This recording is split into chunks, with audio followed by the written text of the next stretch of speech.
The serene sound of the water surrounds the Laguna Madre.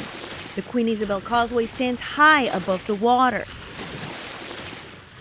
Many calling it the heart of Port Isabel. Former Constable Mike Barberena is one of the many. It's a livelihood, it's a bloodline for the Laguna Madre area.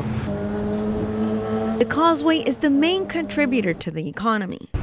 And this 2-mile-long Queen Isabella Causeway is the only roadway from South Padre Island to the mainland, helping to get tourists ready to spend their hard-earned dollars across the island, especially during spring break.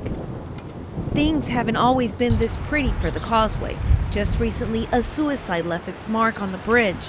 After 27 and a half years, Mike says he's seen it all. We had accidents where one time a gentleman from the Coast Guard, as a matter of fact, was there, car stalled on him and he opened the hood. He got on top of the hood, another car hit him, he jumped off. By accident, it wasn't that he intended to jump off, and the same result as Mr. Marchand's. He says the hardest calls to make have been those of people attempting to take their lives. Mike has responded to 10 attempted suicides and 1 successful suicide.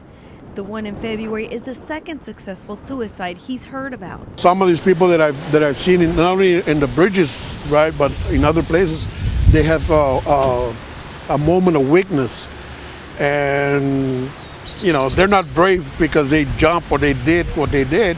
They're just weak, and it's a harder thing to really strive to be alive, Mike knew Ray Marchand. He says Marchand knew what he was doing. He says he knew there was concrete at the bottom of the bridge when he decided to dive from the highest point. Reporting from Port Isabel, Veronica Gallegos, Action 4 News.